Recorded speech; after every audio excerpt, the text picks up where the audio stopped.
Good morning, or depending on when you're watching this, good afternoon, good evening, or good night.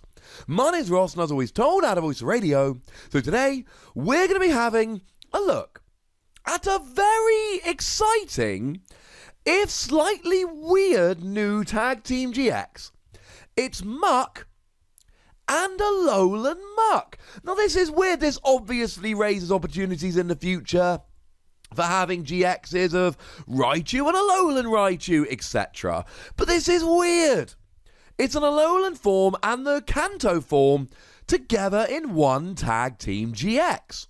And you know, ladies and gentlemen, that this is going to be a card that really likes poison, because both of these cards really like poison. If we have a look at the basics here, we have 270 HP, which started off being a really high amount of HP for stuff like Celebi and Venusaur, but this is the third Tag Team GX we've seen in the past couple of days. I'll pop links to the other two in the description, and they've all had 270 HP. So maybe this is the new normal. Retreat cost of 4 seems high, but remember, buff padding means we like retreat cost of 4. Give a bit of survivability, that's going to be important. And weakness to Psychic, it's not terrible right now. Garboda's still not seeing a huge amount of play, and there's plenty of decent Psychic Pokemon around, but the format is just not terribly Psychic heavy. You do have to watch out for Malamar decks, admittedly, but other than that, I think we're doing alright. So what do? Well, all of this is all very much to do with poison. So the first attack, 1 Psychic, 2 Colorless Energy. Your opponent's active Pokemon is now poisoned. Put 8 damage counters for poison between turns. That is 8 after your turn, 8 after their turn. This adds up phenomenally quickly. Now, there's no base damage here, and to go for a ruling that many of you know, but just to be clear, Choice Band only adds if there is damage to begin with. You cannot add to nothing, so even with Choice Band here, you won't be doing extra damage. Having said that, maybe that's a really gosh darn good reason why we should be playing buff padding here, one of many. And 8 damage counters adds up quickly, but we can actually keep going. Verbank City Gym puts an extra 2 on between turns, and then you're up to 10. Survivor puts 1 on per Survivor. So you can actually here just be sitting there doing poison after poison after poison after poison.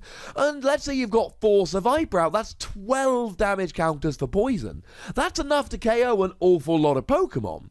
But even if you're not KOing, 12 after your turn, 12 after theirs. If you use this against a Pikachu and Zekrom Tag Team GX, they have to get out the active immediately, or they're going to be KO'd coming into your turn and you're going to get the first hit on something next. That, ladies and gentlemen, is incredibly scary, but not for you. For you, this is absolutely fine. You're going to be rocking and rolling with this. Now, the energy cost is not ideal, but you've got double colorless energy, and you've got the aforementioned Malamar. And I think outside of a Malamar deck, there is an argument this is just a little bit too expensive. But I think inside a Malamar deck, I can see this working. I can absolutely see the point of this here. 8 damage counters won't necessarily always be enough. But I do think, you're getting pre-evolution straight away. Things like Zorua are going down, and there's no kind of, oh, hang on a second, I'm resistant, because of course there is no resistance, because it's not actually damage. And if you can trap a Pokemon in the active, if you can use something like Guzma to drag them active, and then poison a Pokemon that can't get out, that could be huge. And look, there are ways around this. You've got Cobalion GX, which will give immunity from special conditions to any Pokemon that's got Metal Energy attached. And yes, that would include something like Rainbow Energy. So that is going to be a bit of an issue. Metal decks, or any decks playing Rainbow Energy, can certainly use this to get around. And we've got the same ability on Comfy for Fairy Pokemon. And then Grass Pokemon have got Life Forest Prism Star. And this is my problem with any decks that are really relying on special conditions. Comfy for Fairy Pokemon, or Rainbow Energy. Cobalion for Metal Pokemon, or Rainbow Energy. And then you've got Life Forest Prism Star for Grass. That's 3 types right away, which I'm not that worried. But 8 damage counters between turns, yeah, I can see this being pretty good. Now, the second attack here also has to do with poison. 1 Psychic, 3 colorless energy, 120 damage. If the defending Pokemon is poisoned, heal 100 damage from this Pokemon. Now, this is a very, very expensive attack, and the giant downside of this attack is that it's so gosh darned expensive. But the other thing you need to remember here is this will fit into Malamar decks. This can use double colorless energy. So yes, it's expensive, but yes, there are ways around it. And that makes me a little bit more confident in this than I would otherwise be. When we looked at Marshadow and Machamp the other day, I said, look, I like the attacks, but I worry it's too gosh darned expensive. But Muk, even though it's just as or more expensive, time you build in double colorless energy and Psychic, because of Malamar, it's really not a huge issue. And the healing 100 damage is wonderful, because you've got 270 HP, and you can use buff padding. And buff padding means that you've actually got 310 HP, and 310 HP, while healing 100 a turn with this attack, that is very, very nice indeed.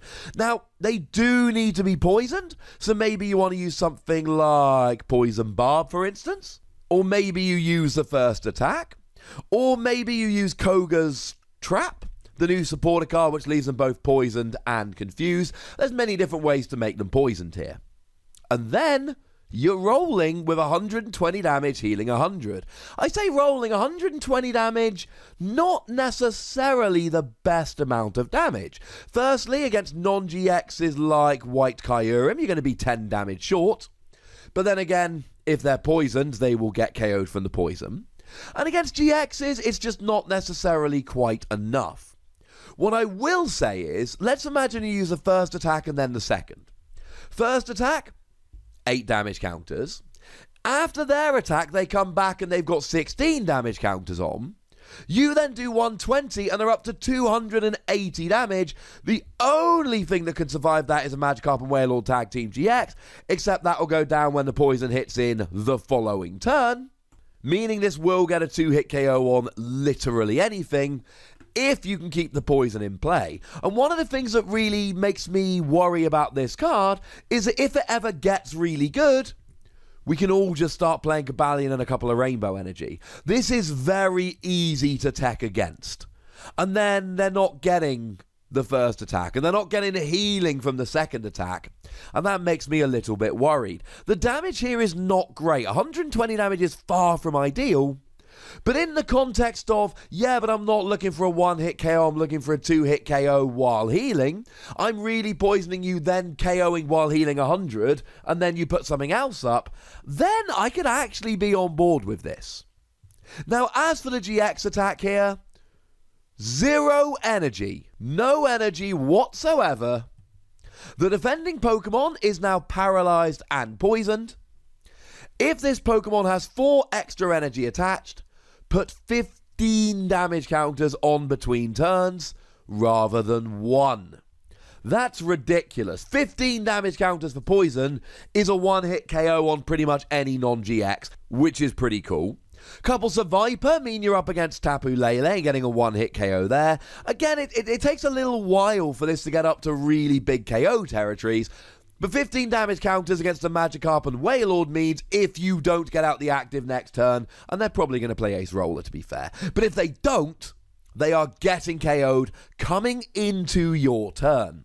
Now, the 0 energy part of this is just paralysis and poison. That in and of itself is a decent GX attack. Now, okay, it's just paralysis and poison, although it buys you a turn and blah blah blah. It's still just 1 damage counter for the poison. The thing is here, this is for 0 energy on a basic, and it can get a lot better. Now we can actually compare this to Alolan Muk GX, that for 0 energy did paralysis, poison, and burn, although you had to drag a Pokemon off the bench, which sometimes was good, sometimes was worse. It depends on if you want to hit the one in the active or not. And it was on a stage 1, so maybe the fact that it's a stage 1 means you get burn as well. If you can get the 4 energy on here, it's redonk, because you're doing a huge amount of damage. And like I've said a couple of times in this video, double colorless energy in Malamar means that getting the energy on is not that difficult. And I end up in a weird situation with this card, Because on the one hand, I love the amount of poison you can do. And I love the healing. And I think those are great. And on the other hand, poison can be played around.